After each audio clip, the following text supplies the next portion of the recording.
اعوذ باللہ من الشیطان الرجیم بسم اللہ الرحمن الرحیم رب اشرح لی صدری ویسر لی امری واحلل عقدۃ من لسانی یفقہوا قولی یا رب العالمین اللہم صلی علی محمد وعلی آل محمد کما صلیت علی ابراہیم وعلی آل ابراہیم انک حمید مجید اللہم بارک علی محمد وعلی آل محمد کما بارکت علی ابراہیم وعلی آل ابراہیم انک حمید مجید۔ سب کو السلام علیکم ورحمۃ اللہ وبرکاتہ۔ الحمدللہ ہم لوگوں نے کل دیکھا تھا کس طرح جب ابراہیم علیہ السلام پیدا ہوئے تھے ہر طرف شرک ہی شرک تھا، بلکہ ان کے خود کے گھر میں بھی شرک تھا۔ ان کے خود کے گھر میں صرف شرک ہی نہیں تھا بلکہ ان کے والد بدھوں کو بناتے اور بدھوں کو بیچتے تھے، اور اس طرح ابراہیم علیہ السلام کو اللہ سبحانہ تعالیٰ نے نبی کے جیسا چن لیا تھا اور ان کو دانائی اور حکمت عطا کی تھی، علم عطا کیا تھا، اور ان کو اتنی حکمت عطا کی تھی اللہ سبحانہ تعالیٰ نے، ہم لوگ آج کے ایپیسوڈ میں دیکھیں گے انشاءاللہ۔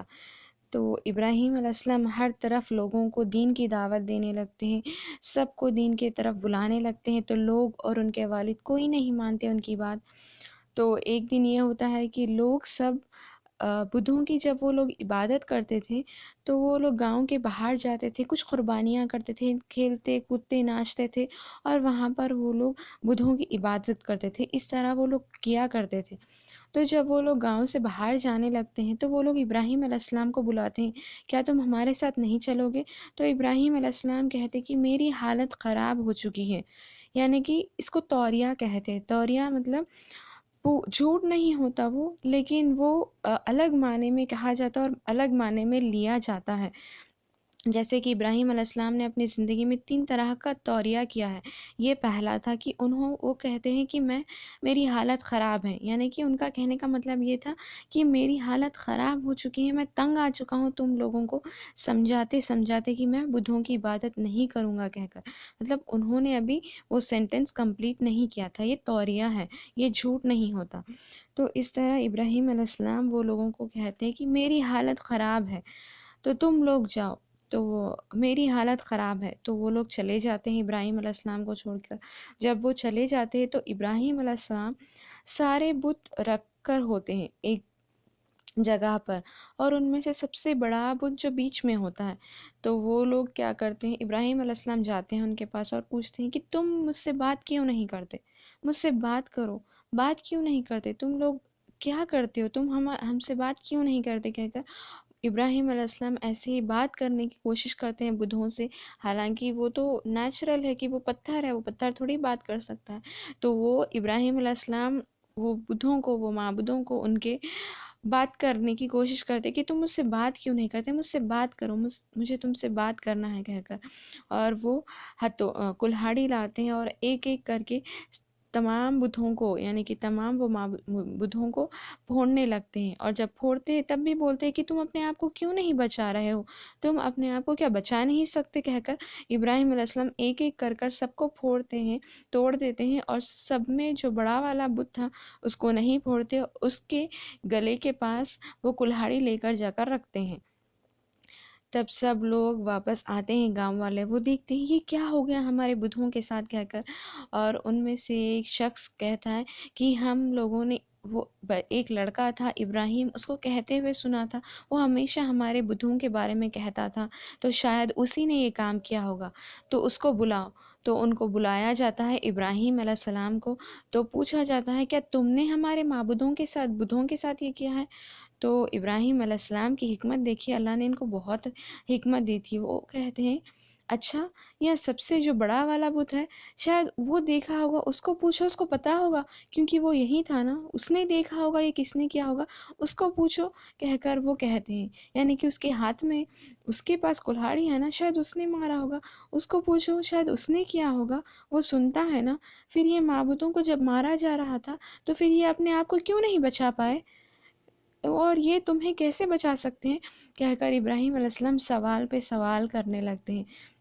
تو ان گاؤں والوں کو ایک وقت کے لیے سمجھ آ گیا تھا، واقعی یہ بچہ تو صحیح کہہ رہا ہے، یہ لڑکا تو صحیح کہہ رہا ہے کہ یہ نہ تو سن سکتے، نہ دیکھ سکتے، نہ تو یہ خود کو بھی نہیں بچا سکتے کہہ کر۔ تو پھر لیکن ان کے اندر وہ ضد آ گئی تھی، شیطان نے ان کو بھٹکا دیا تھا، اس بچے کی بات ہم کیوں مانیں کہہ کر وہ لوگوں کو بہت زیادہ غصہ آ جاتا ہے، اور وہ کہتے ہم تمہیں اس کا بہت بڑا سزا دیں گے، اس کی بہت بڑی سزا دیں گے۔ اور ان کے والد کہتے ہیں اے ابراہیم تم ایسے سوالات کرنا بند کرو، ورنہ میں تمہیں مار دوں گا، میں تمہیں میرے گھر میں سے نکال دوں گا، میں تمہیں مار دوں گا کہہ کر ان کے والد کہتے ہیں۔ تو ابراہیم علیہ السلام کے لیے سب لوگ بہت غصہ ہو جاتے ہیں، گاؤں والے، اور سب لوگ ان کے لیے آگ تیار کرتے اور کہتے ہیں تم نے جو حرکت کی یہ کوئی نہ کر پائے، اس وجہ سے وہ لوگ کیا کرتے ہیں، یہ ابراہیم علیہ السلام نے جو حرکت کی یہ اس کے آگے کوئی نہ کر پائے، اس وجہ سے وہ لوگ کیا کرتے آگ تیار کرتے اور کہتے کہ ہم تمہیں سب سے بڑی سزا دیں گے کہہ کر بہت دنوں تک اس آگ کو جلایا جاتا ہے، بہت زیادہ دنوں تک اس آگ کو جلایا جاتا ہے، اس کے قریب سے بھی کوئی چیز جاتی تو اس میں جل کر گر جاتی، راکھ ہو جاتی، اتنے دنوں تک اس آگ کو جلایا گیا تھا، بہت دنوں تک۔ اور ابراہیم علیہ السلام کو دور سے پھینکا جاتا ہے، اور ایک چیز کے ذریعے ان کو دور سے پھینکا جاتا ہے، اس میں جب انہیں پھینکتے ہیں تو ابراہیم علیہ السلام دعا کر کہ ان کو کوئی فرق نہیں پڑتا تھا، کیونکہ ان کے ساتھ اللہ ہے، وہ رب العالمین ہے، جس نے مجھے پیدا کیا وہ میرے ساتھ ہے، مجھے کوئی فرق نہیں پڑتا۔ ابراہیم علیہ السلام کو کوئی فرق نہیں پڑ رہا تھا، جب ان کو پھینکا گیا تو وہ یہی کہتے ہیں حسبنا اللہ و نعم الوکیل۔ اور محمد صلی اللہ علیہ وسلم نے کہا جب بھی تم پریشانی میں ہو تو یہ دعا ضرور کیا کرو، ابراہیم علیہ السلام کی دعا اور یونس علیہ السلام کی دعا، لا الہ الا انت سبحانک انی کنت من الظالمین، یہ بہترین دعائیں ہیں کہہ کر محمد صلی اللہ علیہ وسلم نے فرمایا۔ تو جب بھی تم کوئی پریشانی یا مصیبت میں پھنس جاؤ تو حسبنا اللہ و نعم الوکیل یہ دعا پڑھ لیا کرو، یعنی کہ کافی ہے میرے لیے میرا رب میرا اللہ، اور وہی سب سے بہترین کارساز ہے کہہ کر اس دعا کا مطلب ہے۔ تو جب وہ دعا پڑھتے ہیں تو سبحان اللہ، دیکھیں نا کیا معجزہ ہوتا ہے، اللہ سبحانہ تعالیٰ اس آگ کو حکم دیتے ہیں یا نار کونوا بردن سلام علی ابراہیم، اے آگ تو ٹھنڈی ہو جا، سلامتی والی ٹھنڈی، ٹھنڈی مطلب برف بھی مت بن جا بلکہ سلامتی سے، یعنی کہ ایک خوش مزاج ایسا سلام، یعنی کہ ایسی خوشی پیدا کر، مطلب اتنا اچھا ٹھنڈا ہو، اتنا سکون والا ٹھنڈا ہو جا کہہ کر اللہ سبحانہ تعالیٰ اس آگ کو جب حکم دیتے ہیں تو وہ آگ بالکل ٹھنڈی ہو جاتی ہے، اور اس کے قریب بھی جو چیز جاتی وہ آگ کے تو وہ راکھ ہو رہی تھی، اور ابراہیم علیہ السلام کو تو اس آگ میں ڈال دیا گیا تھا، ان کو ایک خروچ بھی نہیں آتی، بلکہ ان کا جسم جلنا تو دور کی بات، ان کو ایک خروچ بھی نہیں آتی، اور یہ معجزہ تمام گاؤں والے دیکھ لیتے ہیں، سبحان اللہ، پھر بھی یہ لوگ ایمان نہیں لاتے، اور یہ کچھ نہیں، یہ لوگ ایک دم تنگ رہ جاتے ہیں، حیران ہو جاتے ہیں، یہ کیسا، مطلب یہ کیسے ہو سکتا ہے کہہ کر، اور ابراہیم علیہ السلام اس میں سے ایک دم بہت سکون اور آرام سے چلتے ہوئے آتے ہیں اس آگ میں سے، اور جب یہ تمام لوگ یہ معجزہ دیکھ رہے تھے، اور ان لوگوں میں سے ایک بندہ اٹھتا ہے اور کہتا ہے کہ میں ایمان لاتا ہوں اس پر، اور وہ کون تھے، وہ لوط علیہ السلام تھے، یعنی کہ ابھی یہ نبی نہیں بنے تھے بلکہ ان کے بھتیجے یا بھانجے کچھ تھے، ابراہیم علیہ السلام کے قریب کے رشتہ دار تھے، اور یہ ابراہیم علیہ السلام کے اوپر ایمان لاتے ہیں، اور کہا جاتا ہے کہ ان کی بیوی سارہ علیہ السلام نے بھی ایمان لایا تھا، تب تک شادی نہیں ہوئی تھی، اس کے بعد شادی ہو گئی تھی، ابراہیم علیہ السلام کی بیوی سارہ علیہ السلام، یعنی کہ دو شخصیتوں نے ابراہیم علیہ السلام کے اوپر ایمان لایا تھا۔ تو جب یہ بات پھیلتی ہے تو میں نے کہا تھا اس وقت وہاں کا بادشاہ نمرود تھا، تو نمرود بلاتا ہے ابراہیم علیہ السلام کو اور کہتا ہے تم کس کی عبادت کرتے ہو، یعنی کہ ایسا کچھ ہوتا ہے تو فیمس ہو جاتے ہیں نا، ایک سے ایک، تو جب نمرود بادشاہ تک یہ بات پتہ چلتی ہے تو وہ ابراہیم علیہ السلام کو بلاتا ہے اور ابراہیم علیہ السلام سے پوچھتا ہے تم کس کی عبادت کرتے ہو، تو ابراہیم علیہ السلام سیدھا جواب دیتے ہیں میں اس کی عبادت کرتا ہوں جو زندگی اور موت دیتا ہے، تو وہ کیا کہتا ہے زندگی اور موت وہ تو میں بھی دے سکتا ہوں کہہ کر وہ بادشاہ کیا کرتا ہے، نمرود بلاتا ہے ایک ایک شخص کو اور دوسرے شخص کو، اور جس کو اس نے کل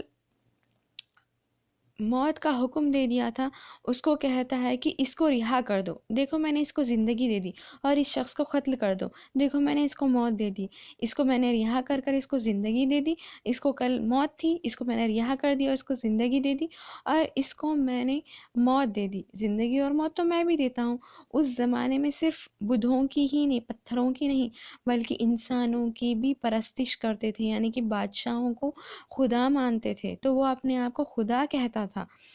تو وہ کہتا ہے کہ میں دیکھو وہ زندگی اور موت تو میں بھی دے سکتا ہوں۔ اور یہ واقعہ اللہ سبحانہ وتعالیٰ نے سورۃ البقرہ میں فرمایا ہے، آپ لوگ ضرور دیکھیے گا۔ سورۃ البقرہ پارہ نمبر 2، سورہ نمبر 2، تو دوسرے پارے میں، دوسرے پارے میں یہ ہے، آپ لوگ ضرور دیکھیں۔ تو تب ابراہیم علیہ السلام یہ دیکھتے ہیں تو وہ سمجھتے ہیں یہ بیوقوف سے زبان لڑانا بیکار ہے، یعنی کہ ایک دم یہ بیوقوفی والا کام ہے نا۔ زندگی دینا تو ایسا نہیں ہے، زندگی دینا تو ایک ایسی زندگی دینا ہے جیسے اللہ نے ہمیں دی ہے، وہ زندگی تو کوئی نہیں دے سکتا نا۔ تو وہ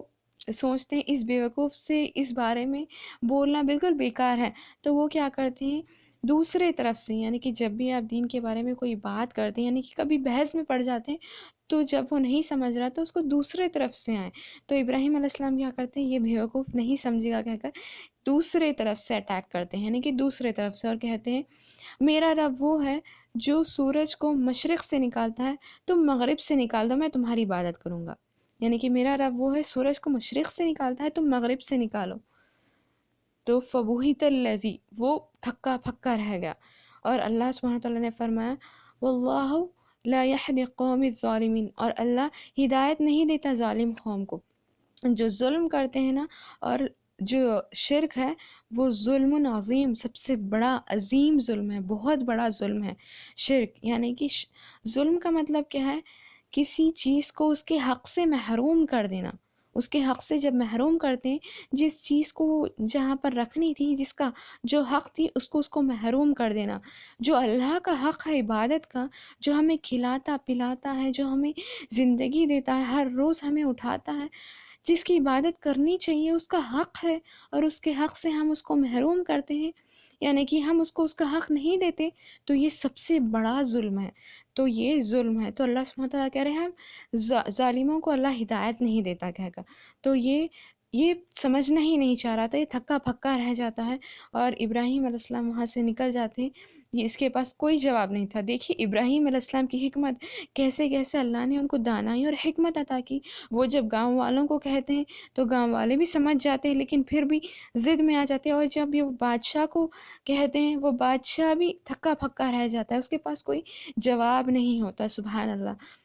یہ تھی ہمارے ابراہیم علیہ السلام کی حکمت، اور وہ گاؤں والے دھمکیاں دینے لگتے ہیں کہ ہم اس بندے کو قتل کر دیں گے کہہ کر۔ تو ابراہیم علیہ السلام سوچتے ہیں میرا یہاں پر اللہ کی عبادت کرنا ناممکن ہے، تو میں یہاں سے ہجرت کرتا ہوں کہہ کر ابراہیم علیہ السلام جو دو لوگ ایمان لائے تھے، سارہ علیہ السلام اور لوط علیہ السلام، وہ لوگوں کو لے کر نکل جاتے وہاں سے۔ اور اتہاس میں یہ پہلی بار ہجرت ہوا تھا، یعنی کہ ہجرت فرسٹ ٹائم، جہاں پر دین کو عمل کرنے نہیں دیا جاتا، وہاں سے صرف دین کے اوپر عمل کرنے کے لیے چلے جانا، اس کو ہجرت کہتے ہیں، یعنی کہ اللہ کے لیے، یعنی کہ اس کو ہر چیز کی سہولت ہے، کھانے پینے رہنے ہر چیز کی، لیکن صرف اس کو اللہ کی عبادت کرنے نہیں دیا جاتا اس جگہ پہ، تو وہ ہجرت کرتا ہے اللہ کے لیے، تو اس کو ہجرت کہتے ہیں۔ اور یہ اتہاس میں پہلی بار ابراہیم علیہ السلام نے ہجرت کی تھی اللہ کے لیے، جہاں پر انہیں دین پر عمل کرنے نہیں دیا جا رہا تھا، اس کو ہجرت کہتے ہیں۔ اور انشاءاللہ ہم لوگ آگے دیکھیں گے اس کے بعد کیا ہوا تھا۔ السلام علیکم ورحمۃ اللہ وبرکاتہ۔ اللہ سبحانہ وتعالیٰ ہمیں کہنے سننے والوں سے زیادہ عمل کرنے والے بنائے، اور ہمارے بھی ایمان کو ایسا مضبوط عطا کرے، اور ہمیں بھی حکمت اور دانائی عطا کرے۔ آمین، اللہم آمین۔